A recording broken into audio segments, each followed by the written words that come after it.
এটা হলো পৃথিবীর সব থেকে ইজি ওয়াটার কালার ভিডিও, এবং শেষ হলে বুঝতে পারবেন।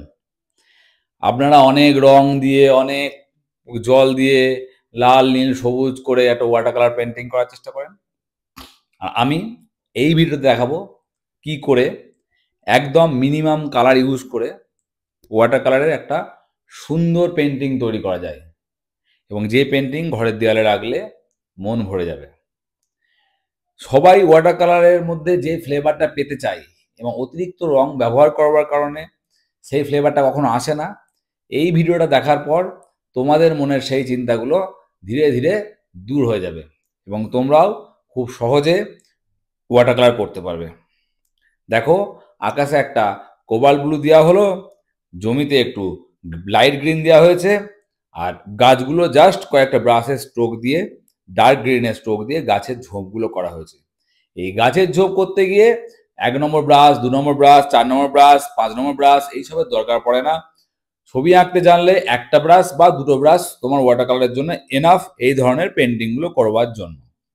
এখানে মোটামুটি আমাদের গাছগুলো হয়ে গেল, জমি হয়ে গেল, জল হয়ে গেল।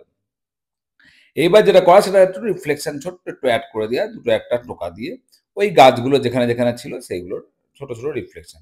ওই গাছের একটু একটু জাস্ট একটা রিফ্লেকশনের জন্য আবার মারামারি লাফালাফি করার দরকার নেই। হ্যাঁ, যে কি কি করে করে ইয়ে করব, এইটুকু যথেষ্ট। এইবার অনেকের হয়তো প্রশ্ন আসতে পারে, এখানে কোনো ক্যারেক্টার দেবো না দেবো না। আমি মানুষ ছাড়া মানে পেন্টিংগুলোকে লকডাউনের পেন্টিং, কোভিড টাইমের পেন্টিং বলে মনে হয়, যে কেউ নেই এই এলাকায়। সেই কারণে আমি সবসময় প্রেফার করি একটা মানুষ, একটা গরু, একটা কুকুর, একটা ছাগলকে আমার পেন্টিংয়ে স্থান দেওয়ার। এক্ষেত্রে আমি সেম কাজটাই করেছি। একটা ছোট্ট একটা মানুষ যে দাঁড়িয়ে আছে, এখানে একটা ব্রাশটা আমি চেঞ্জ করতে হবে, তার কারণ এটা খুব ছোট্ট একটা পেন্টিং এবং এই ব্রাশটা বড়। আমি বলেছিলাম একটা থেকে দুটো ব্রাশ এনাফ। কিন্তু এইখানে কি হচ্ছে, যেহেতু আমি একটা সূক্ষ্ম লাইন দেবো একটা সুতোর মতো, সেক্ষেত্রে তুমি তোমার লাইনার ব্রাশ তুমি ব্যবহার করতে পারো।